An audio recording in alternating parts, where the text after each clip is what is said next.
Una venganza. Gai de Maupassant. Ganado Mamsetero. Con Gabnamsan. Anuncio. La viuda de Paolo Saverini vivía sola con su hijo en una pobre casa de las afueras de Bonifacio.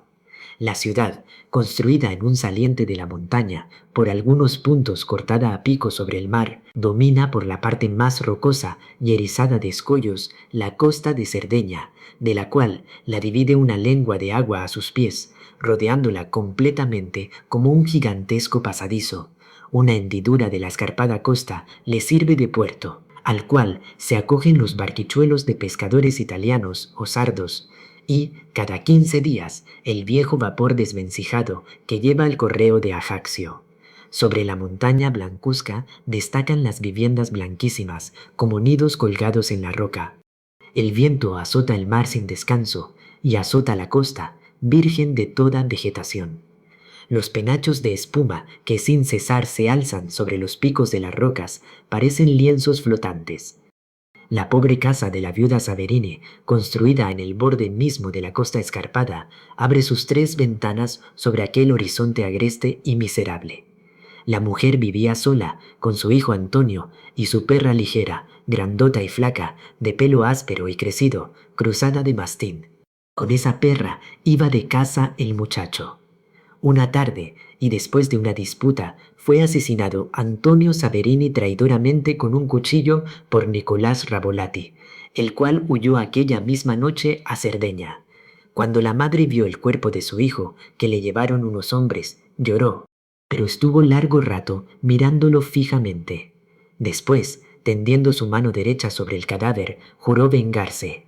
No consintió que nadie le hiciera compañía y encerróse aquella noche con su hijo muerto y con su perra ligera en la pobre casa.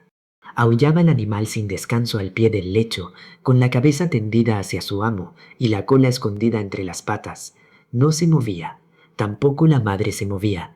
Inclinada sobre su hijo, lo miraba con los ojos muy abiertos y lloraba silenciosamente.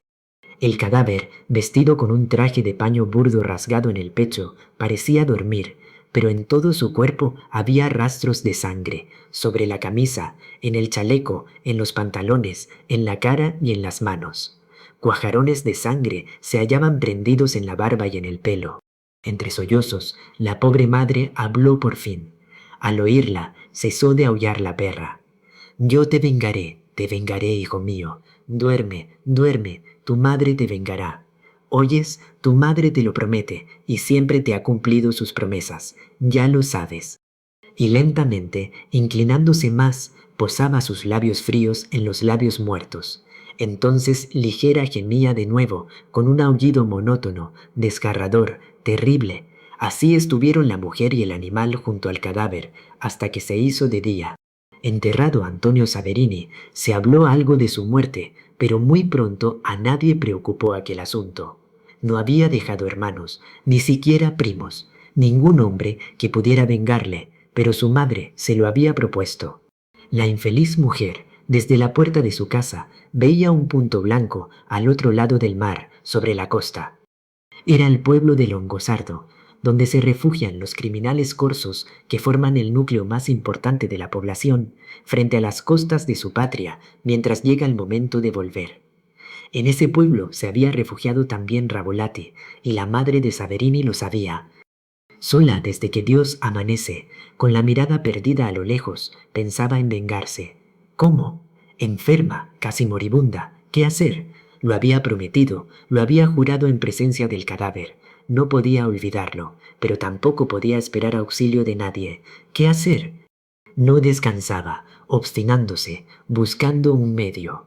La perra dormía echada junto a la mujer o aullaba con el cuello extendido.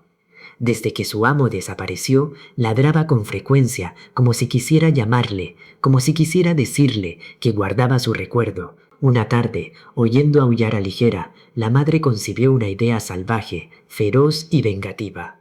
Meditó hasta la mañana siguiente. Levantóse al amanecer y se fue a la iglesia. Rezó arrodillada en el suelo, postrada para recibir las bendiciones de Dios. Le rogó que la compadeciera y ayudara dando a su pobre cuerpo consumido energía bastante para resistir hasta que pudiera vengar a su Antonio. Tenía en el patio un tonel viejo que servía para recoger el agua del canalón y, de regreso en su casa, lo vació, lo volcó, lo afirmó entre piedras. Después de atar la perra en aquel tabuco, se retiró al interior de la casa. Recorría sin descanso las habitaciones y al pasar junto a las ventanas miraba siempre hacia Cerdeña. En aquella costa vivía el asesino. La perra ladró todo el día y toda la noche. La mujer le dio agua, pero agua solamente, ni un pedazo de pan. Ligera, extenuada, se durmió. Al otro día sus ojos brillaban, su pelo se erizaba y furiosamente sacudía su cadena. La mujer no dejó de darle agua, pero ni un pedazo de pan. Al tercer día fue a casa de un vecino para pedirle por favor 2 sacos de paja, con la que rellenó ropas viejas de su marido.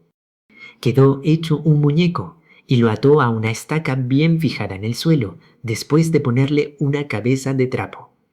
La perra, sorprendida, miró al hombre de paja sin ladrar. Dominada por el hambre, la mujer compró una morcilla negra que, puesta sobre las brasas, con su olor excitó a la perra, que ladraba y saltaba para verse libre.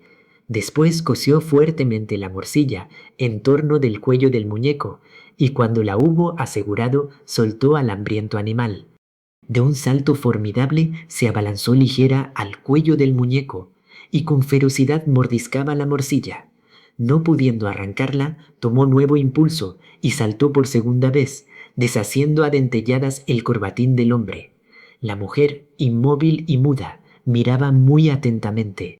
Luego ató al animal en el tonel que le servía de caseta y lo tuvo en ayunas otros 2 días, al cabo de los cuales repitió aquel extraño ejercicio. Durante algunos meses, Ligera se acostumbró a conquistar su escaso alimento en esa especie de lucha, tirando fieras dentelladas. Ya no la tenía sujeta, y a un gesto de la mujer, el animal se lanzaba contra el muñeco. Aprendió a desgarrarle, a devorarle, sin que tuviese prendido al cuello ningún comestible. Y después de haber achuchado a Ligera contra el muñeco, la mujer premiaba con una golosina la rapidez y la violencia del ataque. En cuanto veía de lejos a un hombre, Ligera estremecida, miraba con inquietud, esperando la orden de su ama. Un ja-el, pronunciado con aguda vocecilla y con el dedo alzado. Pol teniendo llegada la ocasión oportuna, la mujer confesó y comulgó un domingo por la mañana, con un fervor extático. Después vistióse con un traje de hombre y trató con un pescador sardo, para que, de regreso, la llevara en su lancha. En una bolsa puso un gran pedazo de morcilla. Ligera estaba en ayunas desde el día anterior, y la mujer, de cuando en cuando, la dejaba olfatear la bolsa para exasperar el apetito. Pasaron de Córcega a Cerdeña y entraron en Longosardo. La mujer cojeaba. En una panadería preguntó por la casa de Nicolás Ravolati. Este, que trabajaba en su oficio de carpintero, estaba solo en su taller. Ella le llamó desde la puerta. Nicolás! El carpintero volvió la cabeza, y entonces la mujer, soltando a Ligera, gritó, ¡A él! ¡A él! ¡Destrózale! Hambriento, exasperado, el animal arrojóse a la garganta del hombre, que no pudo huir ni defenderse. Cayó al suelo y alzó las manos. Durante unos momentos intentó defenderse, luchar, pero muy pronto quedó inmóvil, mientras Ligera le destrozaba el cuello, arrancándole a mordiscos la garganta.